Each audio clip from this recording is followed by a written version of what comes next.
E aí, meus minions fofos e maravilhosos do coração, tudo bem com vocês? Hoje eu vou falar sobre um anime que talvez nem todos vocês conhecem. Quem aqui já ouviu falar sobre Sword Guide Animation? Um anime com muita luta, espadas, poderes incontroláveis e assim por diante. Mas antes de continuarmos, já se inscreve no canal, deixa aquele like bacana. Ah, e não esquece de ativar o sininho de notificação para você não perder mais nada.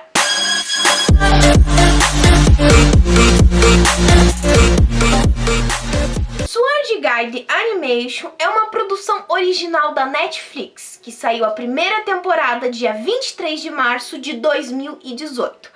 Algum tempo depois, a mesma produziu a segunda temporada. Este anime foi baseado na série de mangás com o mesmo nome, que foi escrito por Toshiki Inoue. O anime conta a história de Gai, um garoto que havia perdido a mãe quando ainda era um bebê, pois ela havia se matado em uma floresta. Abandonado na floresta, o menino então é encontrado junto com uma espada por Amon. Com o tempo, Gai se torna um aprendiz Amon e aprende a forjar espadas, achando assim um propósito para a sua vida. Em um dia, o menino acaba sofrendo um acidente e perdendo o braço. Então, para acabar com o sofrimento de Gai, Amon utiliza a espada Shiryu que estava com o garoto quando ele era um bebê para forjar um braço. Mas o grande problema é que a espada contém uma alma demoníaca dentro dela, fazendo com que assim a vida de Gai tomasse um rumo totalmente diferente. O que é interessante, galera, nesse anime é justamente o enredo, que tem não só esta espada, como outras armas que também contêm almas demoníacas dentro dela.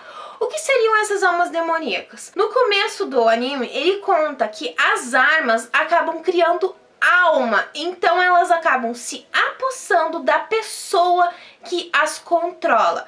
Ou seja, elas na verdade acham uma compatibilidade com uma pessoa. Se a pessoa contém raiva, ódio, tudo dentro do seu coração, a espada se identifica, seja a espada ou qualquer outra arma, se identifica com a pessoa tomando conta dela. Então é justamente nisso que acontece. O Gai estava junto com essa espada quando foi encontrado pequeno. E Amon achava que a espada na verdade seria uma protetora dele, que ela era...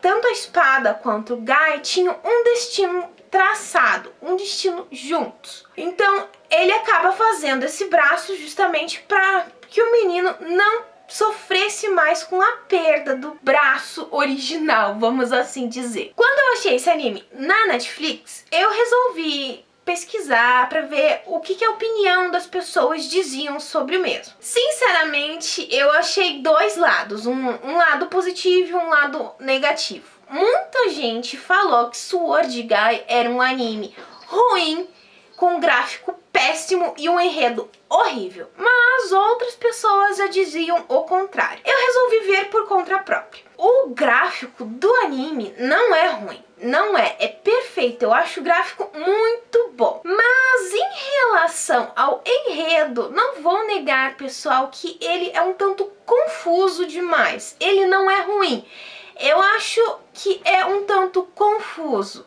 Eu não sei se o mangá é desse jeito, pessoal. Eu tentei achar o mangá, mas eu realmente não consegui. Porque ele se torna confuso. Nós temos o Gai, que é o protagonista da história. E temos outros personagens também que são importantes para o desenvolvimento do Sword Guy. Um dos protagonistas é o Ichigo Seiya, gente. Desculpa se eu falar errado. Então, esse personagem, ele também tem uma importância justamente porque é ele que vai desenvolver o Gai no anime. É ele, na verdade, que ganha o foco no começo do anime. Então, quando você começa a assistir o anime, quando eu, por exemplo, comecei a assistir, pessoal, fiquei... Tá, o anime se chama Sword Guy. Onde é que tá o personagem principal, o protagonista? Mas, pra você entender a história, realmente ela tem que ter, fora o protagonista ter esse personagem, e dentre outros, que é o Marcos, que também é um outro portador de uma arma demoníaca. Tanto esse Ichigo quanto o Marcos são personagens que também portam armas demoníacas. O que acontece quando eles portam essa arma demoníaca?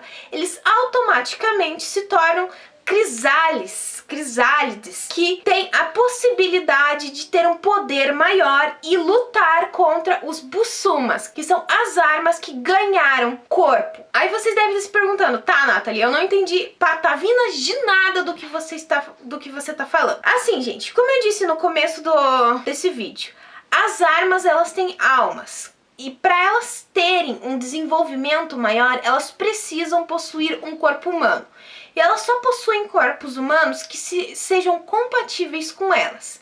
O que elas acabam fazendo? Elas acabam forçando que o ser humano desenvolva sua raiva, seu ódio, tudo que de ruim nele, para então conseguir possuir o corpo dele, fazendo assim, criando um Busoma. Mas existe os crisálides, que são aqueles que não foram dominados totalmente pela arma. Porém, com o tempo que eles vão usando essa arma, eles também vão acabar se tornando um Busoma. Eu sei que parece um tanto confuso o Sword Guy, toda essa história, esse enredo, mas é isso que gira em torno a história toda. Nós temos uma organização que faz de tudo para impedir os Busomas de dominarem o mundo. A ideia central deste anime é que as armas dominem os seres humanos e comandem o mundo, porque o ser humano é fraco. Simplesmente isso. O grande problema deste anime,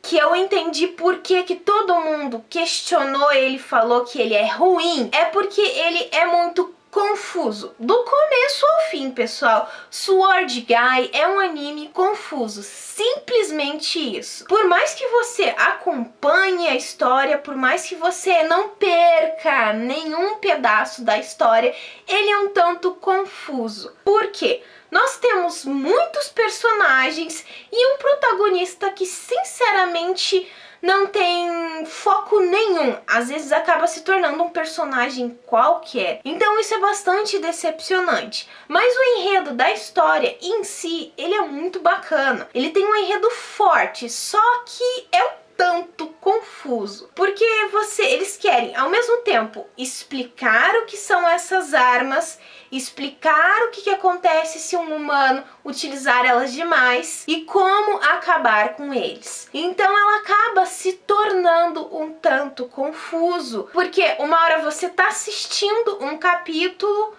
com o protagonista e de repente no outro capítulo é uma história totalmente à parte, vamos dizer assim, à parte, em que o protagonista não faz parte. Isso se torna um tanto decepcionante, gente, porque o que me deixou com raiva só desse anime é este fato do protagonista não ter uma influência muito grande no anime. Na primeira temporada ele é mais ou menos, mas na segunda temporada, pessoal, o que acontece? O Guy simplesmente desaparece por um longo tempo. Não assim, nossa, muito grande, mas nos primeiros capítulos o Guy não aparece. Você não tem ideia do que aconteceu com ele. Você fica se perguntando o que aconteceu com o personagem, por que o personagem sumiu. E a história acaba tomando um rumo totalmente diferente, dando foco a um outro personagem que se torna o protagonista por um tempo, que é o Shin. Então, assim, o problema do Sword Guy é justamente essa questão de você pegar certos personagens que aparecem em um capítulo e de repente desaparece em outro, e 2, 3 episódios de novo se passam, ele aparece de novo. A história acaba se tornando um tanto confusa e até mesmo maluca. Mas, apesar disso tudo, o anime tem muita luta, muita ação e muita emoção. Então vale a pena. Ele consegue acabar te prendendo mesmo com essa confusão toda que ele tem. Agora, falando um pouco dos personagens, eu sinceramente, na segunda temporada tava ficando com muita raiva pelo Guy ter desaparecido. Porque quando colocaram o Shin, que seria, vamos dizer assim, substituir o Guy por um certo tempo, começou a me irritar, porque eu não gostei do personagem.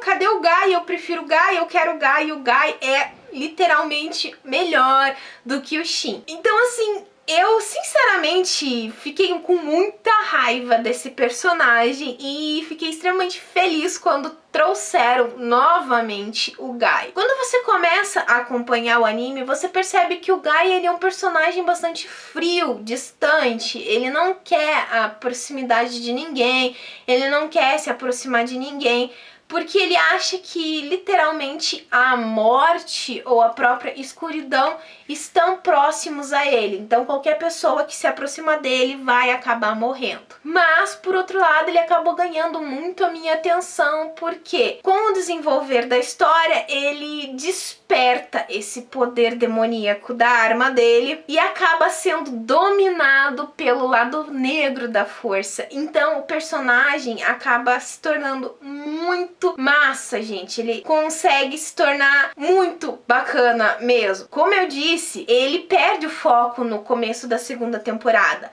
mas de repente quando ele aparece de novo, literalmente a primeira e segunda temporada que não deram ênfase pro protagonista, você literalmente vê que ele ganha uma ênfase muito grande e você descobre que a arma que ele tem um poder surpreendente e muito bacana. Então, eu acho que o pessoal não gostou muito dessa questão deste anime por ter essa confusão de histórias, a confusão de não conseguir acompanhar direito o que é cada coisa, personagens que aparecem e desaparecem de repente. Mas ele não é um anime ruim, ele não tem um gráfico ruim, ele não tem um enredo fraco, apenas um enredo confuso.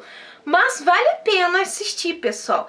É bacana, se você é fã desse tipo de anime, que tem luta com espada, muita ação, muita emoção, Sword Guy é esse tipo de anime pra vocês. Mas eu não vou dizer assim, meu Deus, vocês vão se emocionar, vão achar incrível tudo, porque vocês podem não gostar. Eu gostei. Vocês talvez tenham uma opinião diferente. Bom, pessoal, eu vou ficando por aqui, mas antes de finalizar, eu vou deixar aquela perguntinha básica que eu sempre deixo no final de todo o vídeo. Que outro anime que vocês já tenham visto que seja igual ao Sword Guy, que tenha essa questão de lutas de espada, poderes demoníacos, muita ação, muita aventura, um protagonista que de repente some e reaparece como se nada tivesse acontecido? Comenta aqui embaixo ou me manda uma mensagem no meu Face, no meu Twitter, no meu e-mail. Todas as minhas redes sociais vão estar aqui embaixo. E se você gostou desse vídeo, então já se inscreve no canal. É só apertar esse botãozinho vermelho que tá aqui embaixo. Ah, e não esquece de deixar o like. Eu espero que vocês tenham gostado. Beijos, pessoal, e até a próxima!